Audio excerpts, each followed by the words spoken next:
जोरों विनती करूं, धरूं चरण पर शीसे।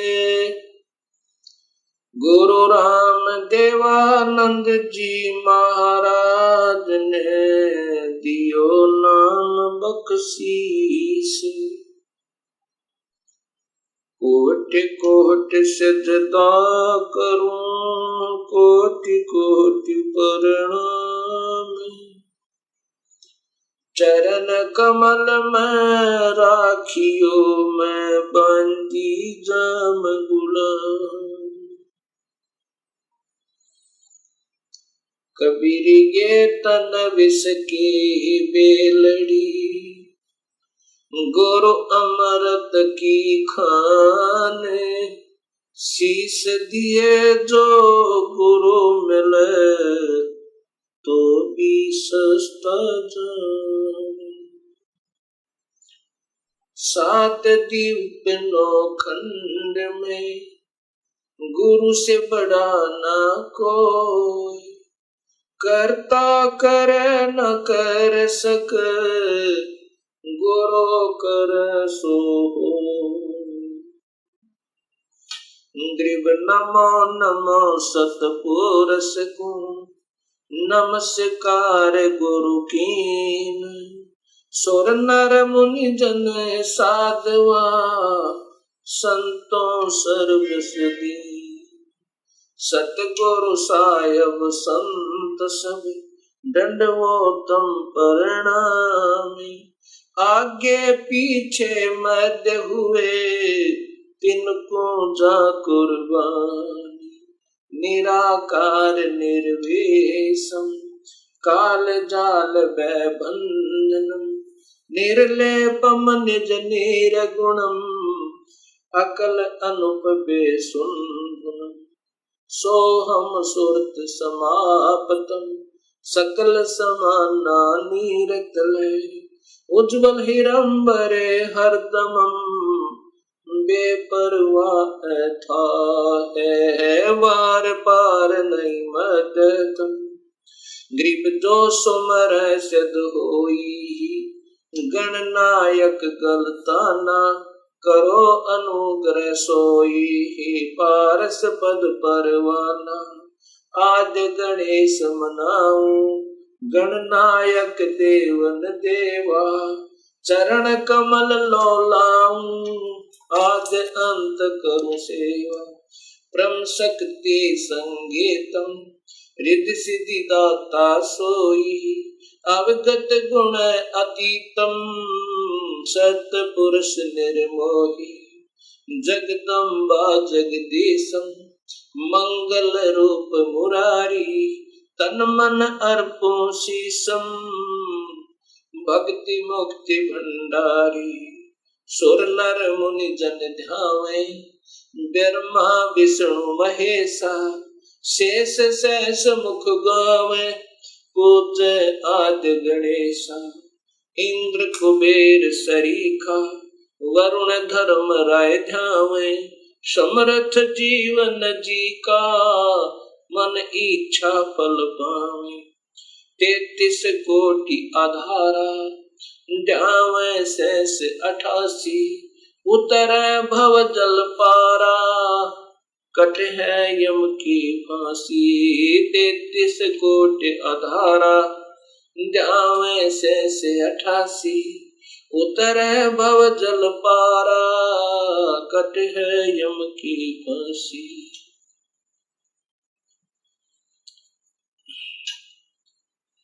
कबीर लूट सको तो लूटियो, राम नाम की लोटी।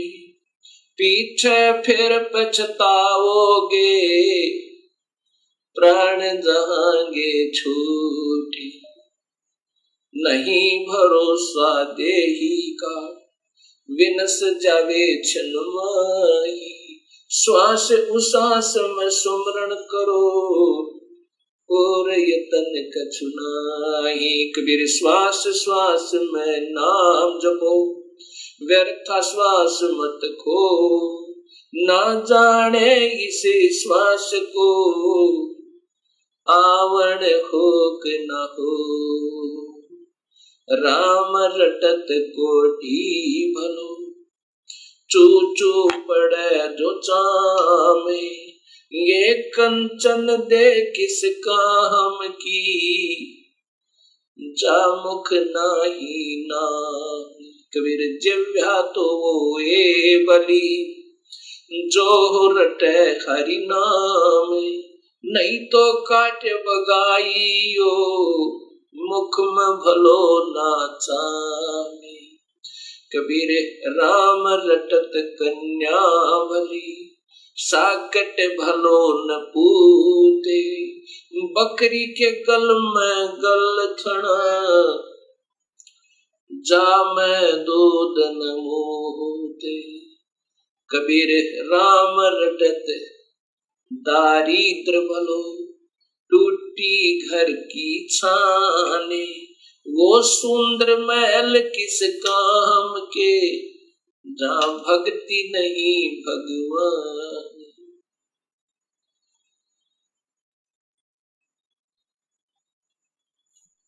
परमपिता परमात्मा पूर्ण ब्रह्म भगवान कबीर साहिब की असीम कृपा से परिभाषा प्रभु की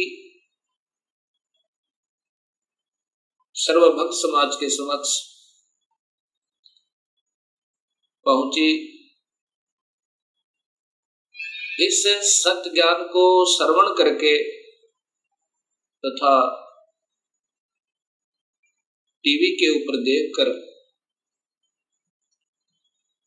हजारों की संख्या में भक्त आत्माओं के श्रद्धा भरे पत्र तथा साथ में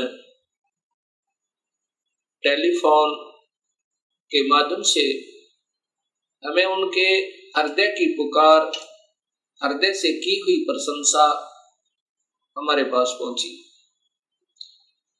साथ में उनकी विनम्र शंकाएं भी आई। विनम्र भाव से उन्होंने प्रार्थना की कि जो आपने शास्त्रों के आधार पर यह सत्य ज्ञान समाज को दिया है, इसके लिए हम बहुत आभारी हैं। ऐसा स्वच्छ, ऐसा सत्य ज्ञान ये अभी तक कहां छुपा रहा, इसका कारण क्या रहा? ये हमारा दुर्भाग्य रहा कि अभी तक हमें ये सत्य ज्ञान नहीं पता चला, जबकि सभी शास्त्रों में और ज्यों का तो प्रमाण मिला। अब ऐसे भक्त आत्माओं की अगर शंकाओं का समाधान नहीं हो पाया तो इस शंका रूपी कांटा फिर इस भक्ति रूपी मार्ग में बाधक बन जाता है। इसके लिए सर्वप्रथम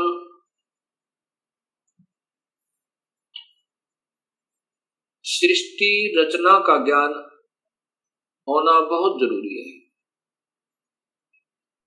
जब तक हम सृष्टि रचना को ढंग से नहीं समझ पाएंगे, तब तक हम इस सत्य ज्ञान को नहीं कैच कर सकते, नहीं पकड़ सकते, नहीं समझ सकते। सृष्टि रचना के बारे में अभी तक समाज को, भगत समाज को, अपना कोई समाज नहीं है, कोई धर्म नहीं है हमारा एक ही धर्म है, मानव धर्म, और जीव अपनी जाति है। ये सबसे पहले हमने याद रखना चाहिए।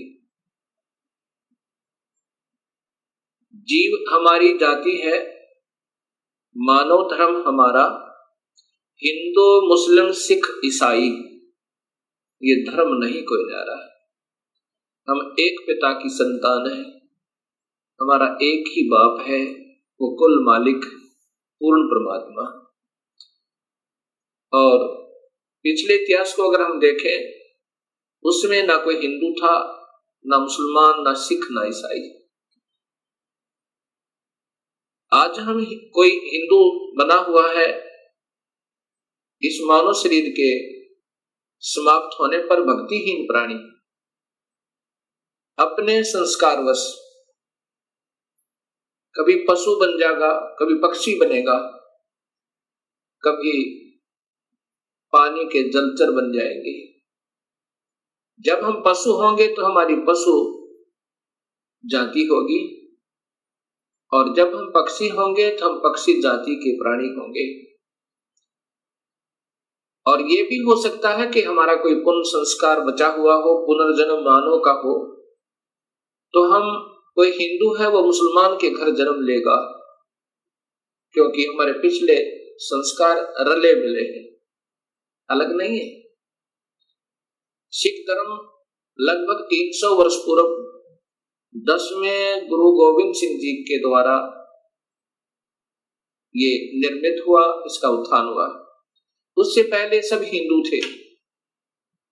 उनके पिछले नाम राजा राम, कृपाराम, रामचंद्र, चंद्रभान, इस प्रकार के 3-4 पीढ़ी से पूर्व के जितने पूर्वज हैं वो इन नामों पर हैं। ऐसे ही इससे पहले मुसलमान धर्म नहीं था। हजरत मोहम्मद जी ने एक विशेष पवित्र मार्ग बनाया था भक्ति का, लेकिन आने वाले समय में इसमें बहुत त्रुटियां बन गई।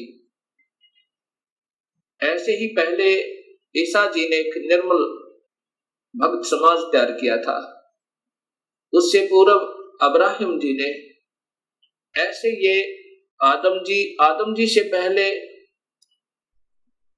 हिंदू धर्म था, और हिंदू से पहले केवल आर्य हुआ करते थे, कोई धर्म नहीं था।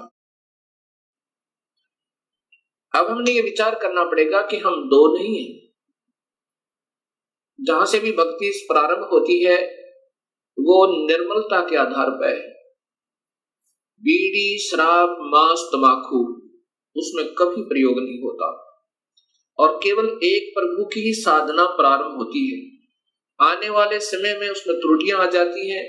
मनमुखी गुरु लोग उसमें ढेर सारी त्रुटियां पैदा कर देते हैं, और जिसके कारण वो समाज का प्रारूप बदल जाता है, भक्त समाज का, उस धर्म का एक प्रारूप बदल जाता है, वास्तविकता नहीं रहती। फिर ऐसे ही सदियों उपरांत फिर ये मार्ग प्रारंभ होता है। उसमें प्रारंभकर्ता को कठिनाइयां अवश्य आती हैं। समाज समझता है कि ये निंदक है, सभी को की साधनाओं को गलत बता रहा है। बिल्कुल नहीं,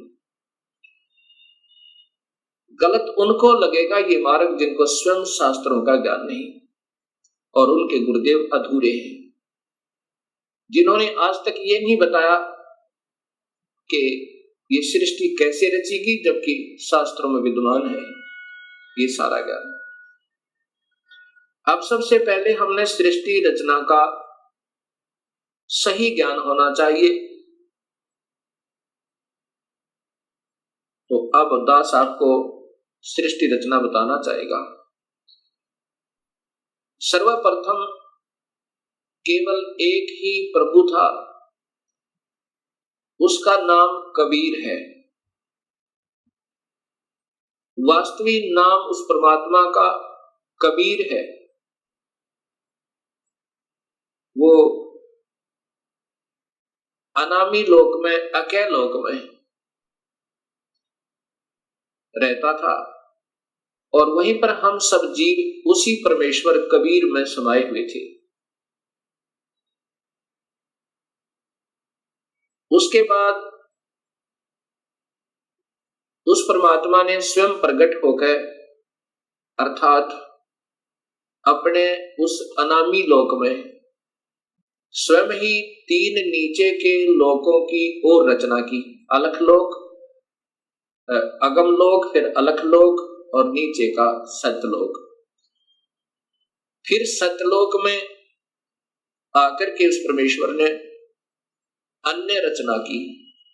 सर्वप्रथम एक शब्द से 16 द्वीपों की रचना की।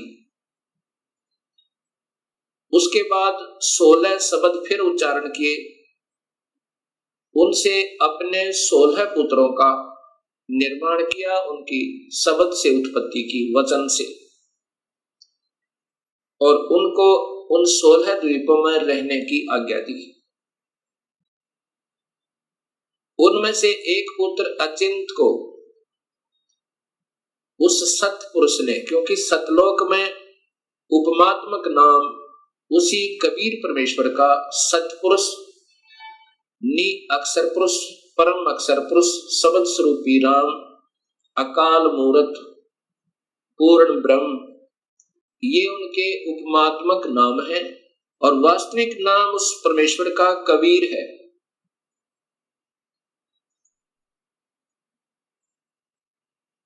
सतलोक के अंदर सतपुरुष ने अपने पुत्र अचिंत से कहा कि आप यहाँ की अन्य सृष्टि रचना को करो मेरी शक्ति तक। अचिंत ने अपनी सब शक्ति से अक्षर पुरुष परब्रह्म की उत्पत्ति की और उससे कहा कि मेरा सहयोग दो यहाँ सतलोक में अन्य सृष्टि रचना करने का। अक्षर पुरुष अर्थात ये परब्रह्म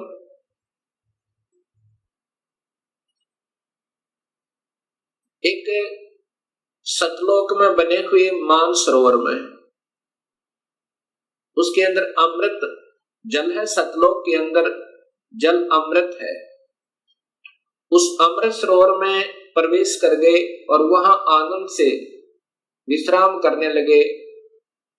अक्षर पुरुष को निद्रा आ गई। सतलोक के अंदर श्वासों से शरीर नहीं है। काफी समय तक सोते रहे।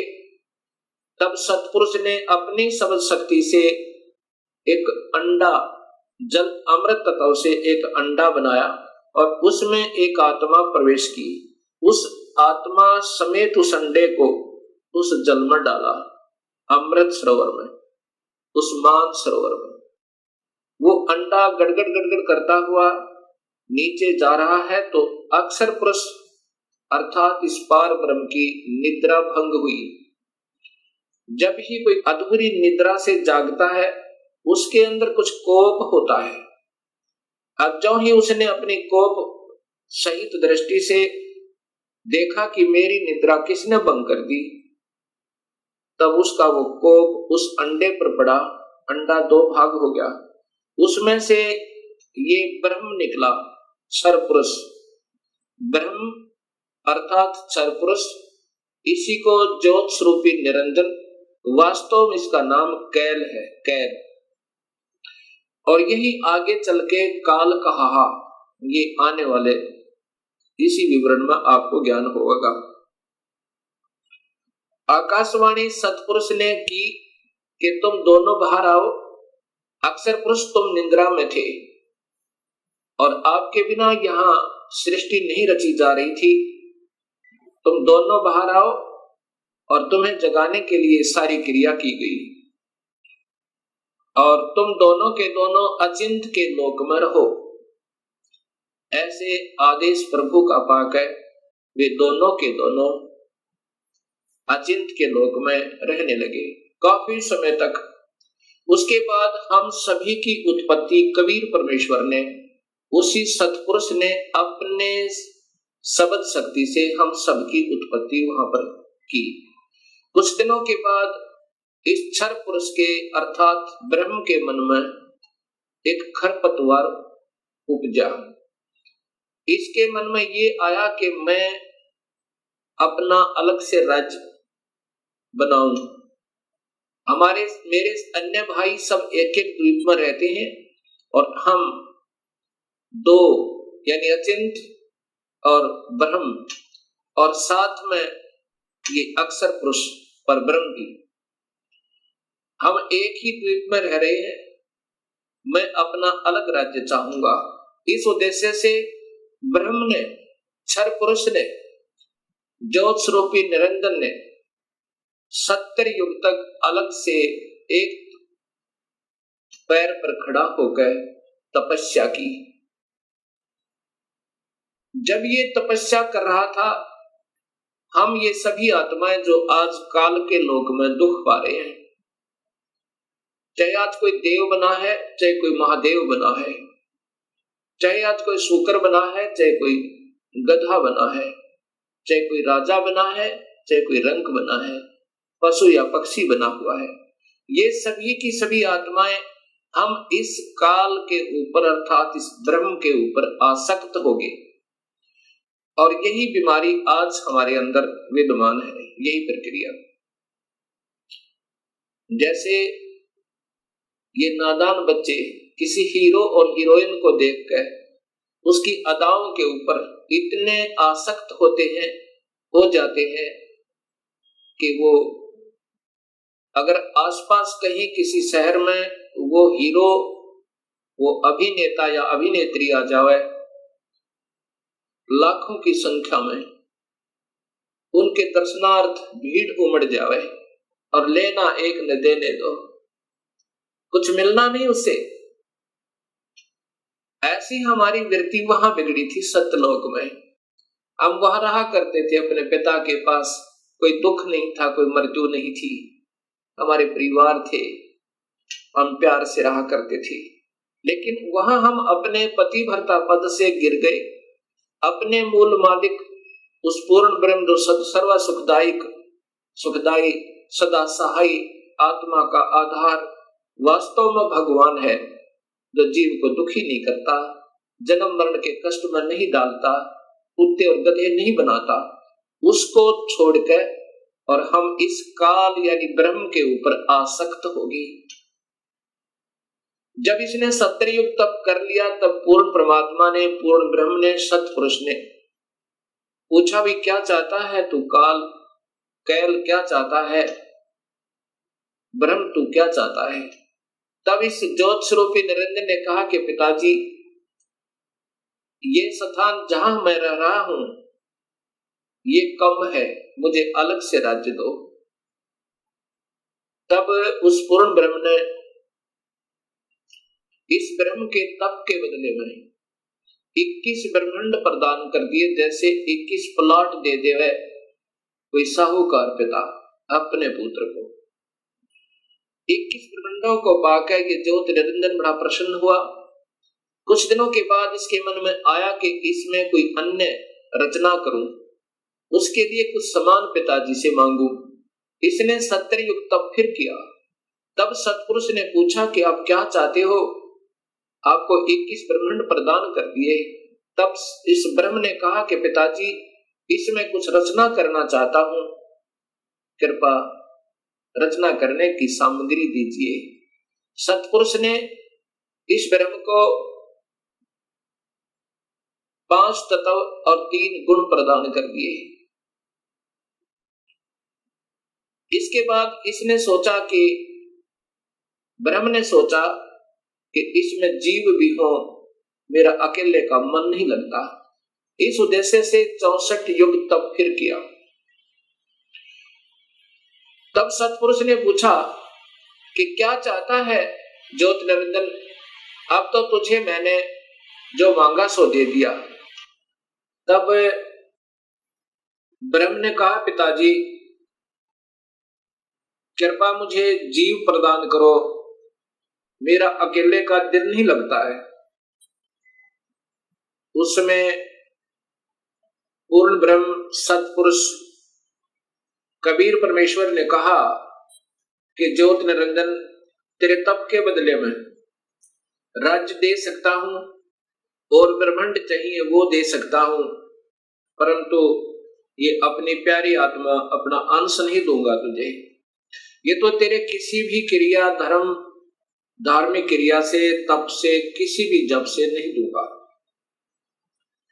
हाँ, यदि वो स्वयं कोई जाना चाहता है अब सब इच्छा से, कोई हंस आत्मा, कोई भक्त आत्मा, तो मैं स्वीकृति दे सकता हूं, नहीं तो मैं अपनी इच्छा से नहीं कहूंगा, ये मैं नहीं दे सकता। इस बात को सुनकर ये ब्रह्मचर्य पुरुष ज्योत स्वरूपी निरंजन अर्थात जो भविष्य में फिर काल कहलाया, हमारे पास आया। आज हम जितने भी ये दुखी आत्मा इस काल के 21 ब्रह्मांड में पीड़ित है। हमारे पास ये ब्रह्म आया और हमसे कहा कि मैं वहां अलग से ब्रह्मांड लिए हैं मेरे पिताजी से अपने तप के बदले में।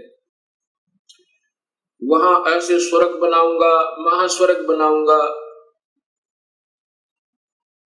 और ऐसे दूधों की नदी बहाऊंगा, झरने बनाऊंगा। क्या आप मेरे साथ चलना चाहते हो? तब हम सभी ने, जो यहां काल के 21 ब्रह्मांडों में पीड़ित है,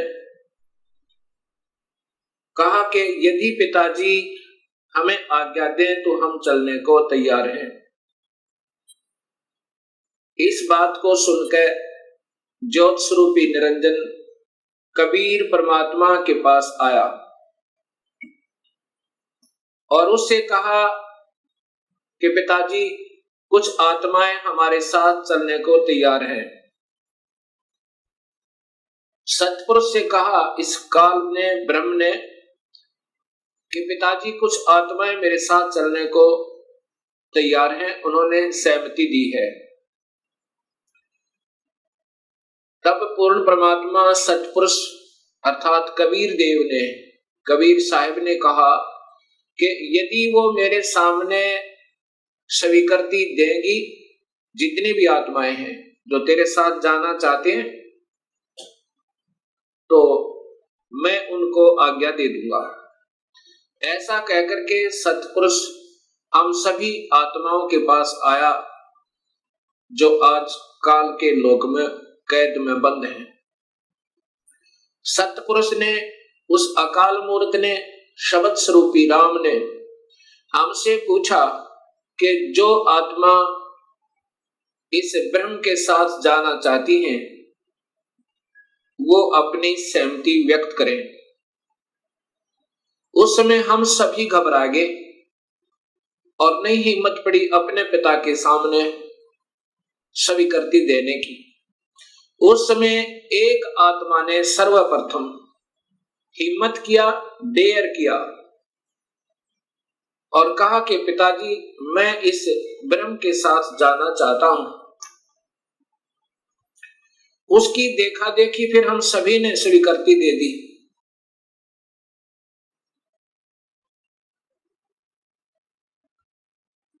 और जितनी भी आत्माएं उस समय स्वीकृति दी थी, सभी कबीर साहिब ने उनके नंबर नोट किए और जिसने सर्वप्रथम सहमति दी थी उस आत्मा का भी नंबर नोट किया और ब्रह्म से कहा कि ब्रह्म आप जाओ अपने लोक में, अब इन सभी आत्माओं को मैं विधिवत तेरे लोक में भेजूंगा।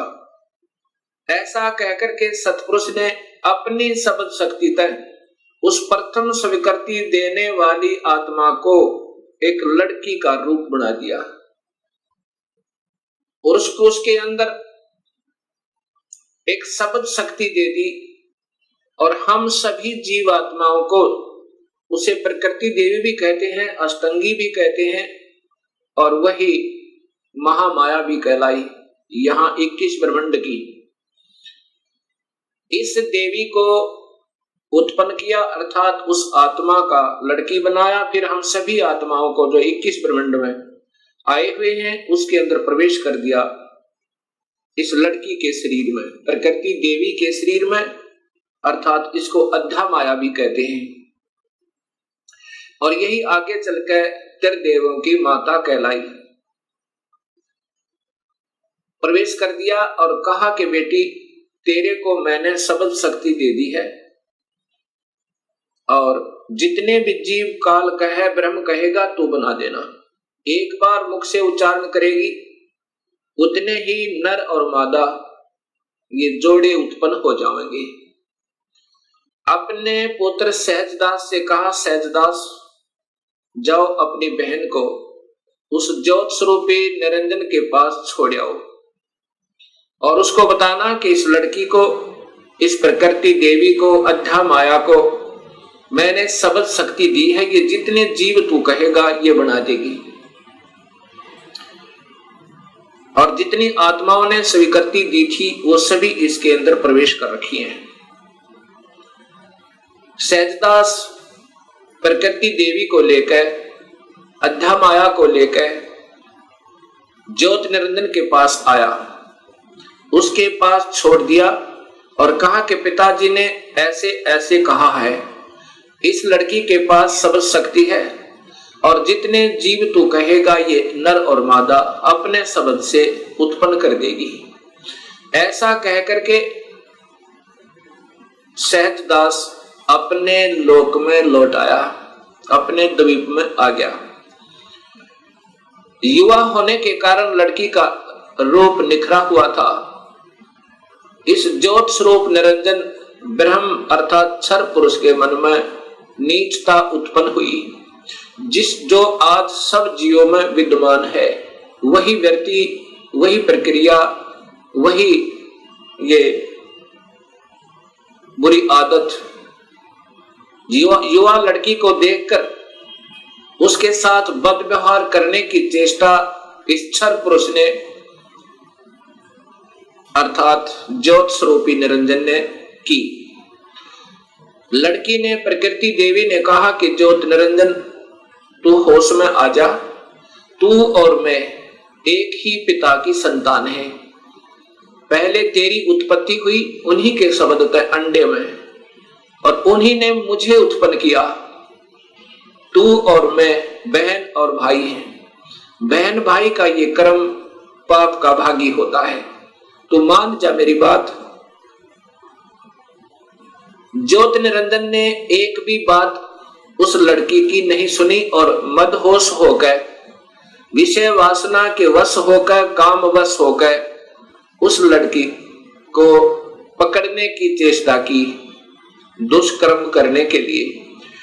लड़की ने अपनी इज्जत बचाने का और कहीं स्थान ना पाकर, जो ही उस काल ने, ज्योत स्वरूपी निरंजन ने, क्षर पुरुष ने ऐसे मुंह खोला हुआ था, आलिंगन करने के लिए ऐसे बाजू फैलाई थी, उसी समय लड़की ने छोटा रूप बनाया, सूक्ष्म, बहुत सूक्ष्म, और उसके पेट में चली गई अपनी इज्जत रक्षा के लिए।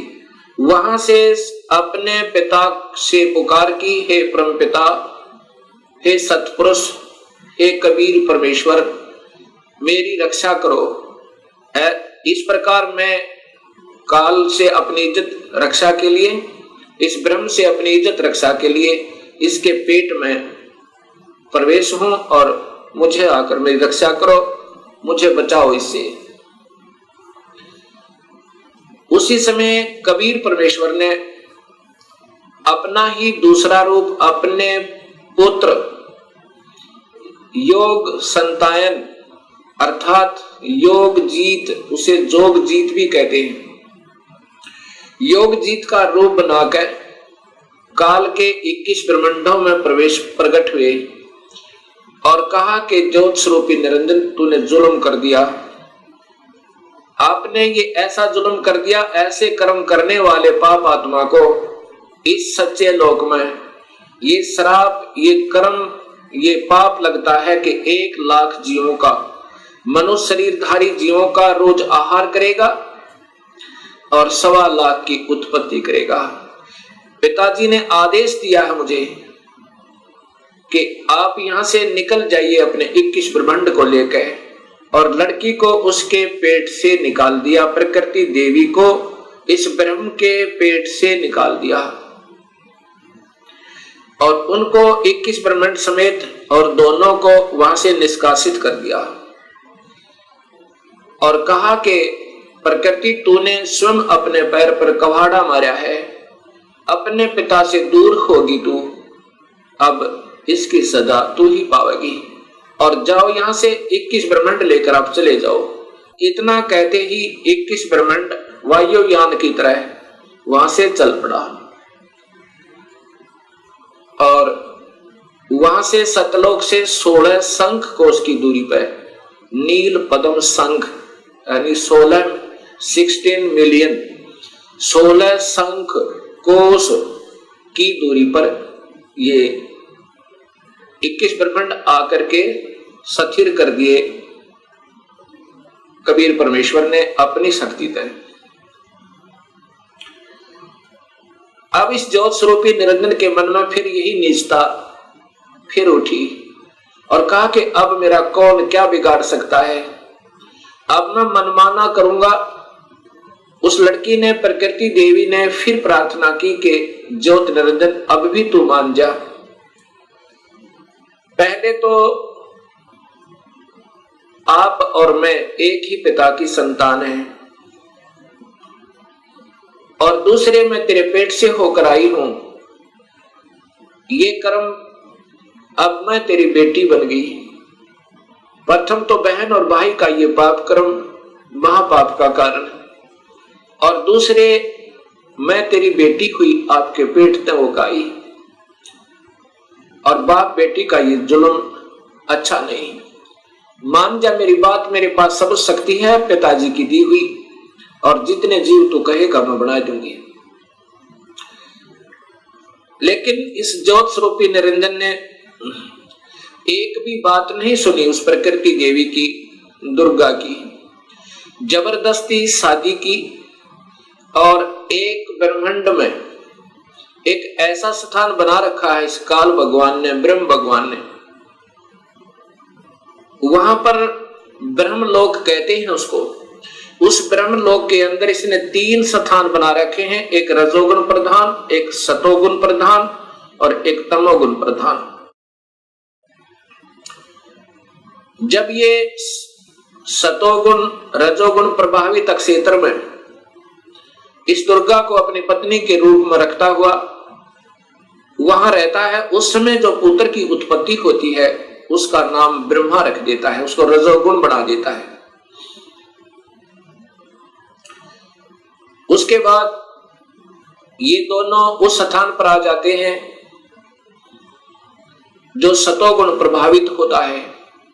वहां पर जो पुत्र उत्पन्न होता है उसके अंदर सतोगुण आ जाते हैं,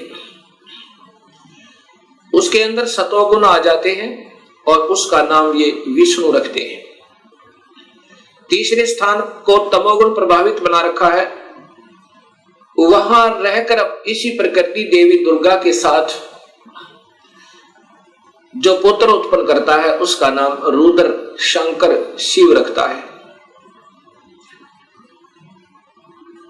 ऐसे ही हर ब्रह्मांड के अंदर इस काल भगवान ने, ब्रह्म भगवान ने ये ब्रह्मलोक बनाए हैं, और वहां पर ये ऐसे ही कुछ समय के लिए प्रकृति देवी को अपने साथ रखता है, और उसके बाद वहां से अंतर्ध्यान हो जाता है।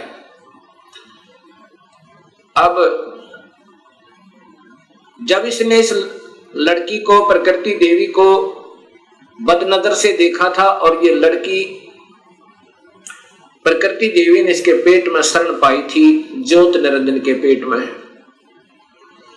और फिर सतपुरुष ने अपने पुत्र जोगजीत का रूप बना करके आकर उसको निकाला था। उस दिन से इसका नाम काल पड़ा।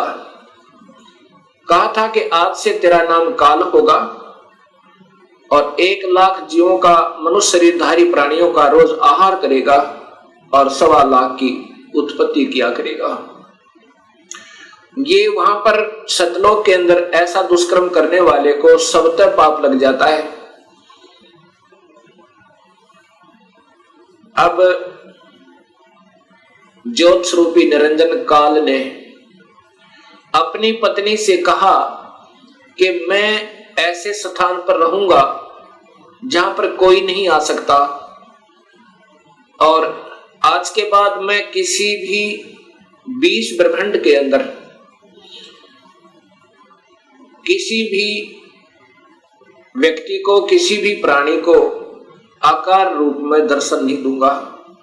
मुझे निराकार समझा करेंगे, लेकिन मैं अपने वास्तविक रूप, काल रूप में अपने 21वें ब्रह्मांड में रहा करूंगा। वहां पर कोई नहीं आ सकता, ना ब्रह्मा आ सकता, ना विष्णु आ सकता, ना शिव आ सकता, और ना ही कोई वेदों में के अनुसार साधना करने वाले साधक आ सकते। मैं वहां रहा करूंगा, और सर्व कार्य में गुप्त रूप से किया करूंगा। तब प्रकृति देवी ने कहा कि निरंजन मैं तेरे वश होगी, अब कुछ भी नाच नचा। इतने बड़े ब्रह्मांडों को, इन 20 ब्रह्मांडों को मैं कैसे चलाऊंगी एक स्त्री की जाति, और तू मुझे छोड़कर जा रहा है, कहता मैं आज के बाद किसी को दर्शन नहीं दूंगा। तब ज्योत स्वरूप निरंजन अर्थात इस काल भगवान ने, ब्रह्म ने कहा कि प्रकृति चिंता ना करे, जो कुछ भी करूंगा वो मैं ही करूंगा, तुम तो निमित्त मात्र होगे, और ये बच्चे ब्रह्मा विष्णु महेश ये भी केवल निमित्त होंगे, इन सब का रिमोट मेरे पास होगा, सब कार्य मैं करवाऊंगा, तू चिंता मत कर। और जब ये बच्चे थोड़े से सियाने हों, इनको अचेत कर देना, जब ये बाल अवस्था से ऊपर उठे इनको अचेत कर देना, और मेरा भेद मत बताना, ये समझ लेना ध्यान से, अगर मेरा भेद तूने इनको बताया तो मेरे से बुरा नहीं होगा, ऐसे उसको डरा धमका दिया।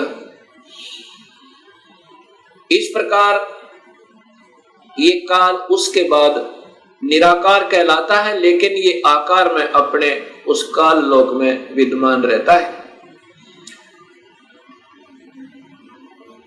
जब ये बच्चे ब्रह्मा विष्णु महेश सियाने हुए, तब तक इनको अचेत रखा गया।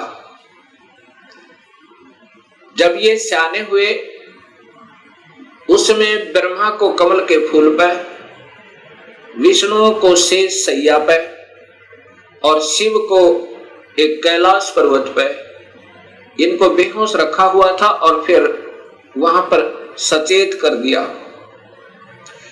सबसे पहले ब्रह्मा को कमल के फूल पे इसी स्वयं ब्रह्म ने, काल ने अपने ही नाभि से एक कमल प्रकट किया। वो महाविष्णु, महाब्रह्मा, महाशिव रूप में, 3 रूप में ब्रह्मलोक में रहता है, हर ब्रह्मांड के अंदर। उस समय ब्रह्मा को उस कमल के फूल पर रख दिया। ब्रह्मा को ये नहीं मालूम कि मैं कहां से उत्पन्न हुआ, कौन मेरा माँ है, कौन मेरे पिता है। उसके बाद आकाशवाणी हुई कि तुम तप करो। ब्रह्मा ने 1000 वर्ष तक तप किया। फिर आकाशवाणी हुई कि सृष्टि करो। तब ब्रह्मा ने सोचा कि मैं काहे की सृष्टि करूं, सब जगह जल ही जल है, कहीं पृथ्वी दृष्टि गोचर नहीं हो रही है। इतने में मधु और कैटब नाम के 2 राक्षस काल ने प्रेरित करके और ब्रह्मा की ओर भेज दिए। ब्रह्मा डर के मारे उस कमल के फूल को के डंठल को पकड़कर नीचे उतर गया, बहुत स्पीड तय। नीचे जब आया तो उसी जल के ऊपर एक शेष सैया पर चतुर्भुज रूप में एक व्यक्ति सो रहा है। उसके हाथों में शंख, चक्र, गदा, पद्म है। जब ब्रह्मा वहां पहुंचा, उसी समय उस वो विष्णु जी थे, जो त्रिलोकीय विष्णु जी थे, उनमें से एक शक्ति निकली, वो आकाश में छा गई। उस समय ये ब्रह्मा विष्णु जी होश में आए। इतने में मधु और कैटब भी पहुंच गए। मधु और कैटब के साथ भगवान विष्णु ने 5000 वर्ष तक युद्ध किया, वो नहीं मरे। फिर उस शक्ति ने जो आकाश में छाई थी, एक लड़की का रूप बनाया, देवी का, और मधु कैटब को मोहित किया, अपनी ओर आकर्षित किया अपनी कलाओं से, अदाओं से। जब मधु और कैटब उस लड़की की तरफ देखने लगे तो विष्णु जी ने पीछे से उनकी गर्दन पकड़कर दोनों को मार डाला। अर्थात 5000 वर्ष तक भगवान विष्णु से 2 राक्षस नहीं मरे। वो भी तब मरे जब उस माता ने सहयोग दिया, उनको अट्रैक्ट कर लिया, आसक्त कर लिया। इससे 2 बातें सिद्ध होती हैं कि ये समर्थ नहीं है। जब 5000 वर्ष तक 2 राक्षस नहीं मर पाए भगवान विष्णु से, तब ब्रह्मा जी और विष्णु 2 थे। इतने में रुद्र अर्थात ये शिव भी वहीं प्रकट हो गया। ब्रह्मा जी देवी भागवत महापुराण में बताता है कि फिर हम 3 हो गए, ब्रह्मा, विष्णु और शिव। तब देवी ने कहा कि तुम तीनों देवता अपने अपने कार्य को ध्यान से सुनो और उस पर संलग्न हो जाओ। ब्रह्मा जीवों की उत्पत्ति करवावे, उनको रजोगुण प्रभावित करके, ये केवल इतने ही ब्रह्मा हैं। और विष्णु फिर इनके आपस में सतिथि बनाए रखा है, मोह ममता में फंसाए रखा है। ये विष्णु जी की ड्यूटी है। और शिव की ड्यूटी है कि ये संहार करे। तब इन तीनों ने कहा कि हे माई, हे देवी, कहीं पर पृथ्वी नजर नहीं आ रही है और पृथ्वी के बिना प्राणियों की सृष्टि, स्थिति और संहार असंभव है। तब वो देवी मुस्काई और कहा कि तुम, इतने में एक विमान आया और कहा कि तुम तीनों के तीनों इस विमान में बैठो और चिंता मत करना, घबराइयो मत। उस समय ये तीनों के तीनों ब्रह्मा विष्णु महेश विमान में प्रवेश कर गए। विमान मन की गति से चला, बहुत तीव्र गति था। कहां पहुंचा? ब्रह्मलोक में पहुंचा, जहां पर ये काल भगवान 3 रूपों में रहता है, जहां इनकी उत्पत्ति की जाती है, ब्रह्मा विष्णु महेश की। और वहां पर कोई नहीं जा सकता, ना वेद विधि से, किसी साधना तक, ना तप से, ना यज्ञ से, ना हवन से, किसी प्रकार से नहीं जा सकता, ना किसी जप से। वहां पर तो ये अपनी कृपा से ही ले जा सकता है, ये काल भगवान सोचल सिद्ध करके। वहां जाकर के इन्होंने क्या देखा?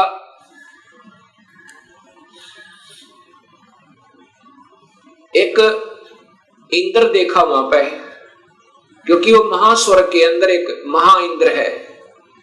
उसके बाद फिर आगे विमान गया, वहां एक ब्रह्मा देखा। जब दूसरा ब्रह्मा देखा तो शिव और विष्णु ब्रह्मा जी से पूछने लगे कि हे चतुरानन, ये दूसरा ब्रह्मा कौन है?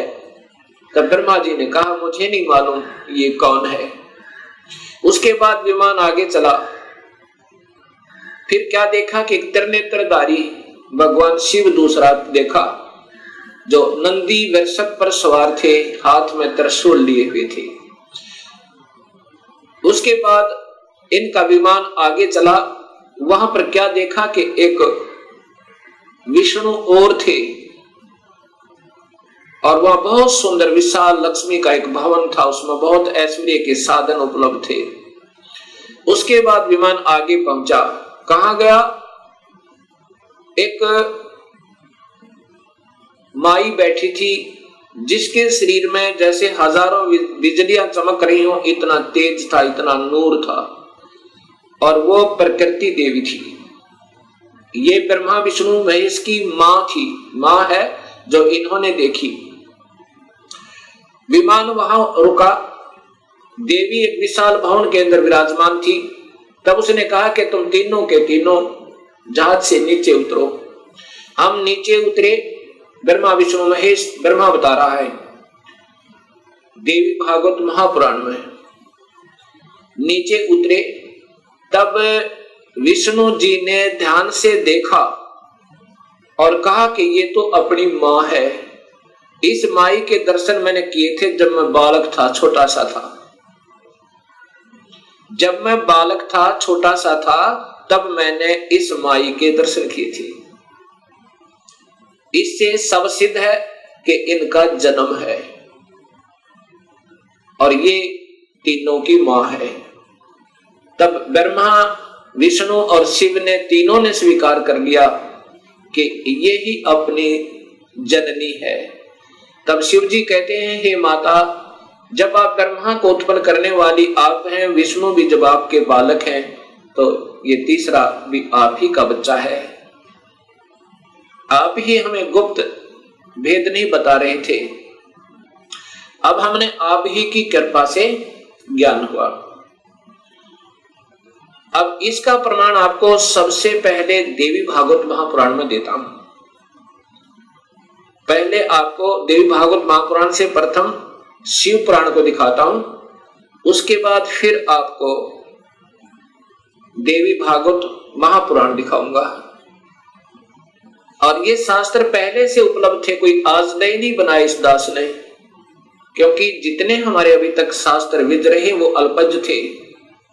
अधूरे ज्ञान युक्त थे वो, उनको इस सत्य मार्ग का पता नहीं था। इसलिए हमारे सभी पूर्वजों को भूत बना दिया गीता विरुद्ध साधना करवा के, और पितर बनवा दिया गीता विरुद्ध साधना करवा के। गीता में लिखा है कि देवी देवताओं की पूजा मत करो, ब्रह्मा विष्णु महेश की पूजा भी नहीं करनी है, तीनों गुणों की भक्ति नहीं करनी है। केवल ब्रह्म से प्रारंभ होती है भक्ति, और पूजा करनी है केवल पूर्ण ब्रह्म की। अब मैं आपको देवी भागवत, पहले आपको शिव महापुराण दिखाता हूं।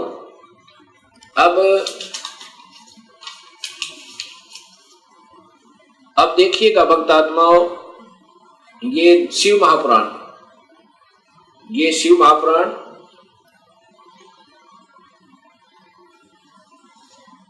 इसके अंदर आपको पता चलेगा श्री शिव महापुराण भाषा सटीक सहितम, ये संस्कृत युक्त है, इसमें संस्कृत भी साथ है। और ये शिवा भाषा टीका टीकोत्तम, टीकाकार है डॉक्टर ब्रह्मानंद त्रिपाठी, साहित्य आयुर्वेद ज्योतिष आचार्य, MA PhD DMCA, ये टीकाकार हैं इनके। और ये आपके समक्ष है, इसमें क्या लिखा है यहां देखिएगा।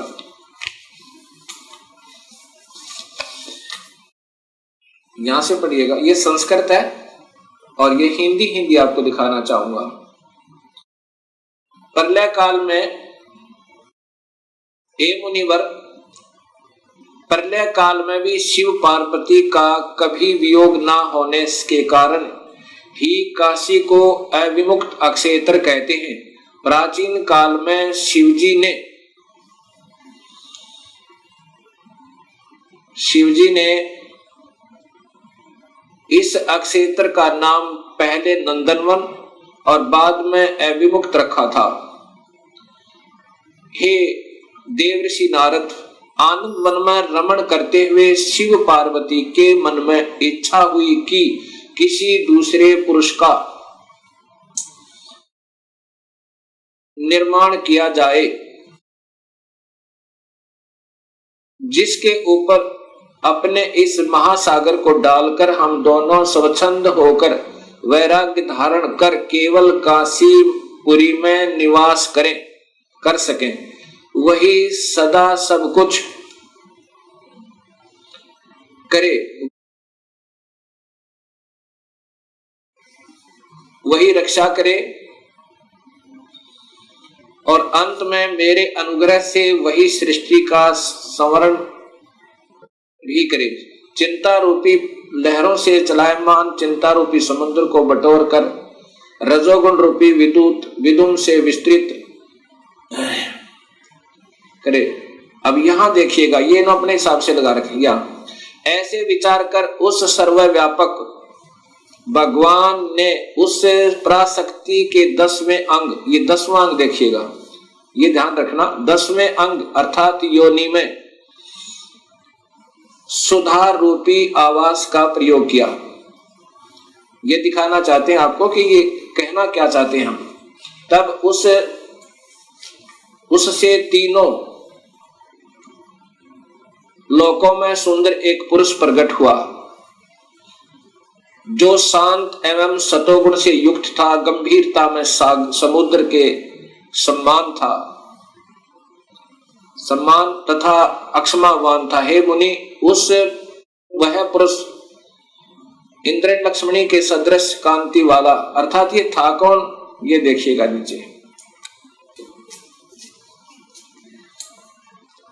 शिवजी ने कहा, उस जो पुत्र उत्पन्न हुआ उसको कहा, सर्वव्यापक होने से तुम्हारा विष्णु यह प्रसिद्ध नाम होगा।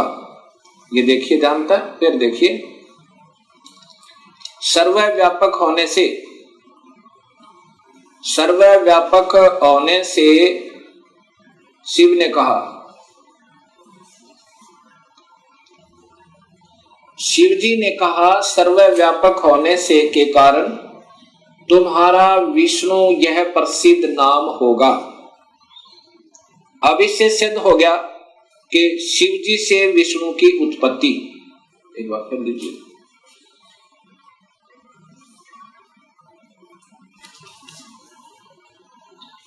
अभी आपने ये शिव महापुराण में छठे अध्याय को देखा। छठे अध्याय में कि भगवान शिव से और पार्वती के संयोगता। पार्वती कौन? ये महाशक्ति यानी शेरा वाली प्रकृति के द्वारा विष्णु की उत्पत्ति हुई। अब सातवां अध्याय, ये संस्कृत भी साथ है। अब यहां आगे देखिएगा, ये हिंदी देखिएगा। ब्रह्मा जी ने कहा कि विष्णु भगवान के शयन करने के बाद उनकी नाभि से एकाएक बहुत बड़ा कमल पुरुष उत्पन्न हुआ, कमल पुष्प।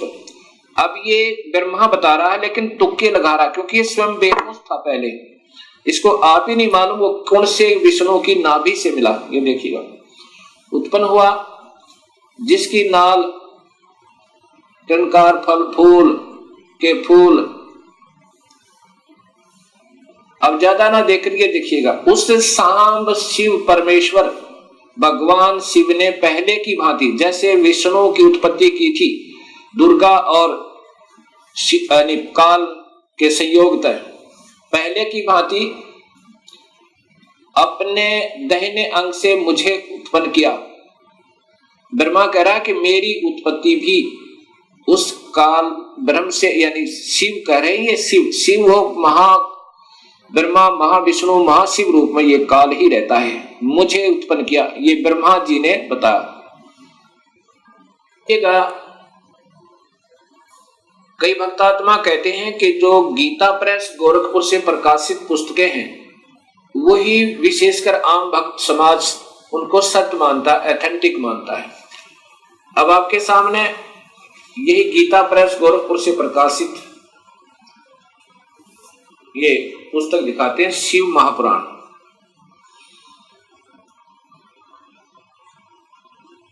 संक्षिप्त शिव महापुराण, और ये नीचे गीता प्रेस गोरखपुर से, और इसके छठे अध्याय में फिर यही प्रमाण है।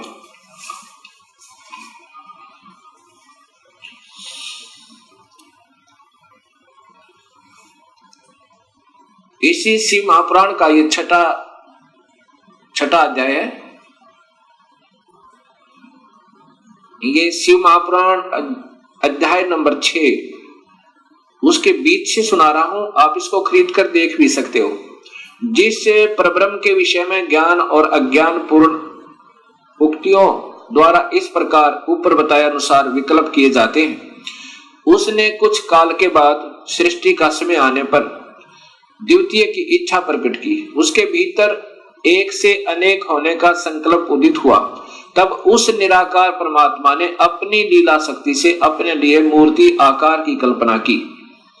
वह मूर्ति संपूर्ण ऐश्वर्य गुणों से संपन्न, सर्वज्ञानी, ज्ञानमयी, शुभ स्वरूपा, सर्वव्यापिनी, सर्वरूपा, सर्वदर्शनी, सर्वकारिणी, सबके एकमात्र वंदनीय, सर्वदा सब कुछ देने वाली और संपूर्ण संस्कृतियों का केंद्र थी। उस शुद्ध रूपणी ईश्वरीय मूर्ति की कल्पना करके वह अद्वितीय, अनादि, अनंत, सर्व प्रकाशक, चिंत, सर्वव्यापी और अविनाशी परब्रह्म अंतर्हित हो गया। ये काल की कलाएं हैं सारी, और ये अनजान लेखक जिनको कुछ ज्ञान नहीं, इस काल को ही सब उपमा दे रहे हैं उस पूर्ण ब्रह्म के तुल्य जो मूर्ति रहित परम ब्रह्म है। अब यहाँ मूर्ति हो गया और फिर मूर्ति रहित भी है। अब ये काल की ही कला है, वो क्या बन गया? शिव रूप में आ गया। उसकी मूर्ति यहां देखो, चिंतमय आकार भगवान सदाशिव है। ये काल ही निराकार है, और यही फिर महाशिव, महाविष्णु और महाब्रह्मा के रूप में ये सब कलाएं करता है। अर्वाचीन और प्राचीन विद्वान इसी को ईश्वर कहते हैं। जितना जिनको ज्ञान है, इस काल को ही ये ईश्वर कहते। उस समय एकाकी रहकर स्वेच्छानुसार विहार करने वाले उन सदाशिव ने अपने विग्रह से स्वयं एक स्वरूप भूता शक्ति की सृष्टि की, अर्थात वह देवी इसी के शरीर से निकली, वो निकाली थी पूर्ण परमात्मा ने, जो इसके पेट में शरण ले ली थी, कि जो उनके अपने श्री अंग से कभी अलग होने वाली नहीं थी। उस पराशक्ति को प्रधान प्रकृति, देखो प्रधान प्रकृति गुणवती माया बुद्धि तत्व की जननी विकार रहित बताया गया है। वह शक्ति अंबिका कही गई है और उसी को प्रकृति, ये ध्यान से देखना भक्तात्माओं, यही देवी अध्या माया, ये प्रकृति देवी, प्रकृति सर्वश्री सर्वेश्वरी देव जननी, यानी तीनों देवताओं की मां, ब्रह्मा विष्णु महेश की माता, नित्य और मूल कारण कही, सदाशिव द्वारा प्रकट की गई उस शक्ति की 8 भुजाएं हैं। अब ये शब्द ही स्पष्ट हो गया कि यही प्रकृति देवी ब्रह्मा विष्णु महेश की माता है। और इसी में फिर आगे आता है कि ब्रह्मा और विष्णु की उत्पत्ति शिव से हुई। ये महाशिव काल है,